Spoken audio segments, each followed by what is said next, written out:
and welcome back to my channel. Today we are talking about the highly anticipated Bridgerton Season 2. Fair warning, this is mostly a ramble video, so if you are ready to hear a stream of consciousness, tune in, and if not, I'm not apologizing.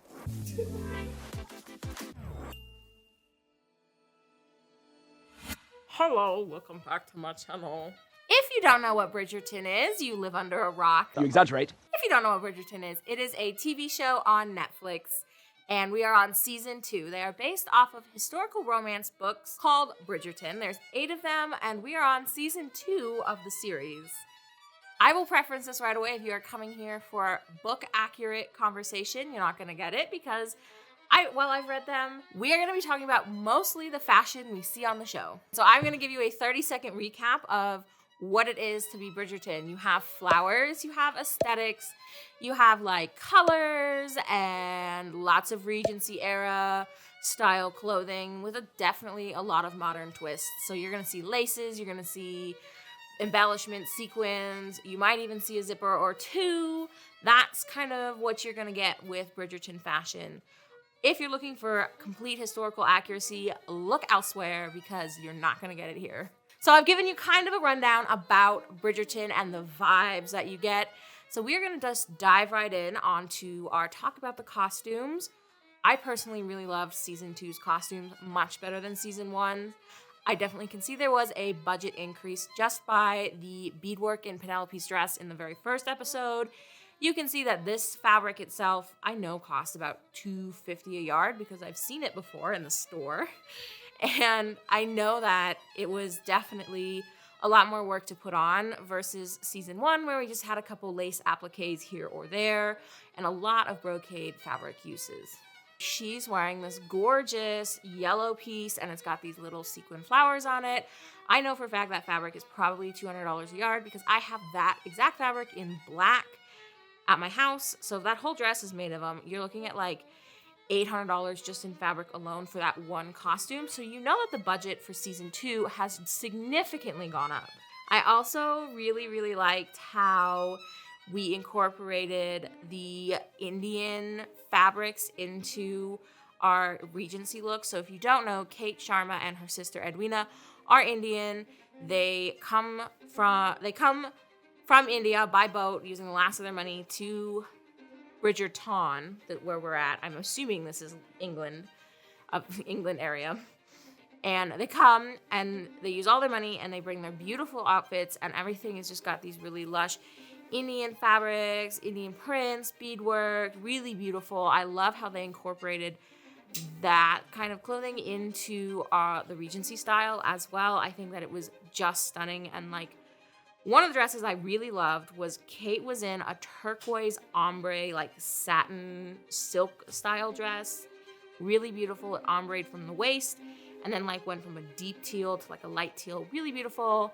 One of my favorite costumes. I remember it because it was really cute. I love fashion, I love art, and I love photography. Like those are my 3. Like, and I think like with season 2, we meet Benedict Bridgerton, who's one of the Bridgerton siblings, and he goes to art school. And as a fine art degree holder, I really enjoyed that they accurately depicted the time period of art styles they had. So in 1813, which is when this supposedly takes place, it was the Romanticism era of art. So it's really those dark shadows, a lot of realism, a lot of individualism. So that was really nice to see in like the artwork. It was good to see like Benedict painting in that style. And even though like a lot of the costumes were really bright and pastel-y, which felt very lush and rococo-y, and this was like a nice segue into like, yes, we still do kind of sort of take the time period seriously when it comes to artwork. Versus like costumes are just like, yes, Regency dress, bright purple satin. Definitely, we had this in 1813. Definitely a real thing. I'm sure it was, but like everybody's dress as a bright purple satin was not a thing. Or like Lady Featherington, the lady of the Featherington house, Lady Featherington, wears these super tight 1940 style silhouette outfits. And I'm like, that's not period accurate, but for like the character, it makes sense because she wants the attention. She's like really proud of her family. She's very loud. She wears bold colors. All her rooms are painted really bright. I mean, Penelope's her daughter and she wears yellow. The other one wears orange and the other one wears like a bright purple. So like it makes sense for her to like wear really tight outfits with like almost like a plunging neckline. So if we're going to talk about Bridgerton season 2, we have to talk about Anthony, our main man, our new Mr. Darcy. And I do say that with confidence after seeing the series 2.5 times. He is the new Mr. Darcy. We love the sleeves on his shirt. The sleeves with the like halfway down, it like billows out. It's so romantic, so beautiful. And like, I think there was like 5 or 6 scenes where he's like sopping wet. Either he fell in the lake or he was like in the rain, and you could like see these sleeves and just massive. I loved how they elevated the menswear from being just like waistcoats and over jackets. And like now you get to see waistcoats and the shirts, or you get to see the fencing outfits. I think that was kind of like a really nice segue. And you could really see it in, again, Benedict's clothing, where he was wearing like floral waistcoats, not just like the dark colors. He was more, I would say he was more fashion forward of the Bridgerton siblings. So you have Anthony, our main man, our Mr. Darcy. We have Benedict, the artist, and then we have Colin, and we have the little one whose name I can't remember. I think it's Gregory, yeah. Who's really cute, and he's like in a powder blue the whole time. It's really, really cute. For reference of you viewing this video, I am sitting in a room with the people that are helping me film this, and none of them have seen Bridgerton. Boo! So they don't understand how exciting it is to see the costumes and all of the things that we enjoy watching Bridgerton. They have no idea what I'm talking about. Mr. Darcy billowing sleeves. I mean, no idea. They're all shaking their heads. I love this. I'm in a room by myself. You guys get me though. That's all that matters. Other outfits I really enjoyed in season 2 were all of Queen Charlotte's outfits.